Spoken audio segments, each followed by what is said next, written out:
हर हर महादेव। शिव महापुराण की कहानियाँ।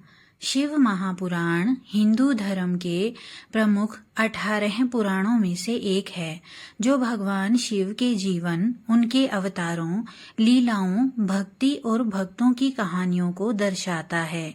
इसमें कुल 7 खंड हैं: विद्वेश्वर, रुद्र, शतरुद्र, कोटिरुद्र, उमा, कैलाश और वायवीय संहिता। शिव महापुराण की कुछ प्रसिद्ध और प्रेरणादायक कहानियां इस प्रकार हैं। नंबर 1, शिवलिंग की उत्पत्ति। जब ब्रह्मा और विष्णु में यह विवाद हुआ कि उनमें कौन श्रेष्ठ है, तब एक विशाल अग्नि स्तंभ प्रकट हुआ। दोनों उस स्तंभ का आदि और अंत जानने निकल पड़े, पर असफल रहे। तभी वह स्तंभ भगवान शिव के रूप में प्रकट हुआ और उन्हें बताया कि वही आदि और अनंत है। यही शिवलिंग की उत्पत्ति मानी जाती है।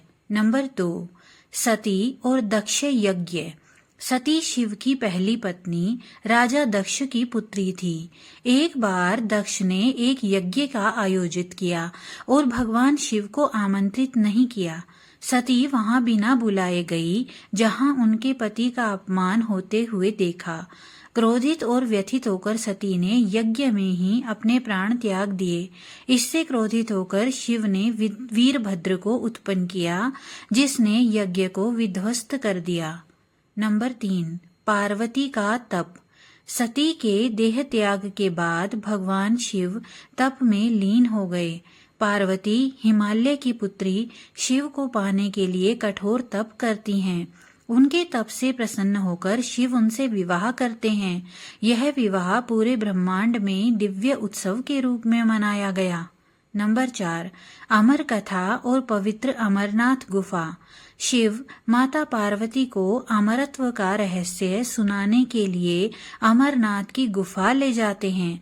इस कथा को कोई और न सुने, इसलिए वह सब कुछ त्याग देते हैं, बैल, नाग, गण आदि।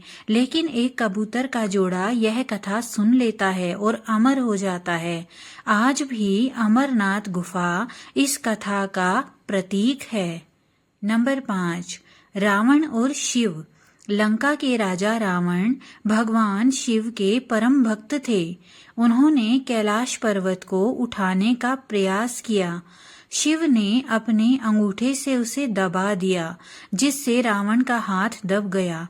रावण ने तब शिव की स्तुति में शिव तांडव स्तोत्र रचा। इससे प्रसन्न होकर शिव ने उसे चंद्रहास नामक खड्ग यानी तलवार प्रदान की। नंबर 6, भस्मासुर की कथा।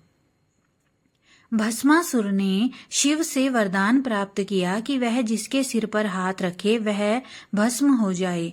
वह वरदान शिव पर ही आजमाना चाहता था। शिव भागते हुए विष्णु के पास गए।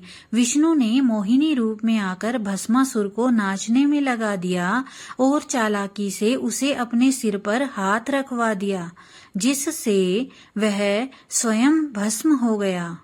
जो भी पूरी श्रद्धा रखते हुए शिव महापुराण की इन कथाओं को सुनते हैं, उसे भगवान शिव और माता पार्वती की कृपा अवश्य ही प्राप्त होती है।